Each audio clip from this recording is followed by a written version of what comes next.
Konzervator, restavrator skrbi za pravilno hrambo predmetov, njihovo nego in vzdrževanje.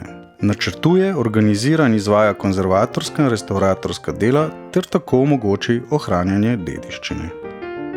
Smo v konzervatorskem središču Ščit. To je prostor, kjer konzervatorji in restavratorji skrbijo za to, da se predmeti, ki jih hrani muzej, čim dlje ohranijo in bodo na ogled še vašim otrokom, otrokom vaših otrok, njihovim otrokom in otrokom. No, saj razumete, kaj ne? V konzervatorsko-restavratorskih delavnicah lahko ob vsakem obisku vidimo kaj novega. Poglejmo, kaj danes počne Janja. Pravkar so s terena dobili gradivo iz arheoloških izkopavanj. Janja popisuje fragmente, ki so jih arheologi izkopali. To pomeni, da bo v inventarno knjigo zapisala značilnosti predmeta in tega, kako je predmet prišel v muzej. Tako bo predmet dobil neke vrste osebno izkaznico.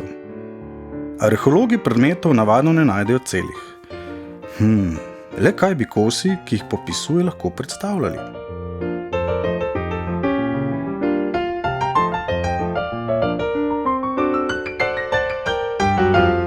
Alenka in Katarina, pokažita nam. Seveda, posoda. Alenka in Katarina sta predmet restavrirali. Beseda restavrirati pomeni obnoviti poškodovan predmet tako, da dobi svojo prvotno obliko. Restavrira pa se samo določene predmete. Največkrat se namreč predmet konzervira.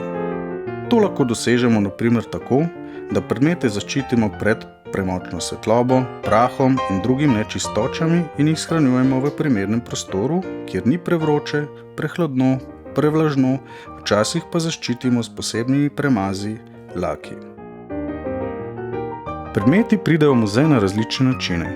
Izkopljajo jih arheologi, muzej se lahko odloči za nakup predmeta, včasih pa predmete muzeju kdo tudi podari, kot na primer tole igralno hišico, ki jo čisti Maja.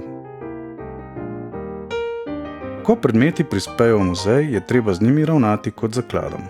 Predmeti so občutljivi celo na dotik, saj je naša koža potna in kisla. Zato se je potrebno nadeti rokavice, preden jih vzamemo v roke. Pri delu s predmeti je potrebno zaščititi tudi sebe, saj je delo konzervatorja, restavratorja velikokrat nevarno. Za čiščenje in utrjevanje predmetov se uporabljajo v zdravju nevarne snovi.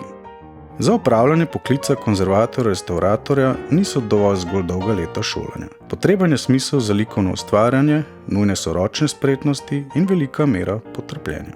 Pogosto so potrebna tudi kakšna druga znanja, na primer dobro znanje kemije. Mojca in Matjaž na primer preverjata, koliko snovi, ki škodujejo predmetu, je ostalo v njem.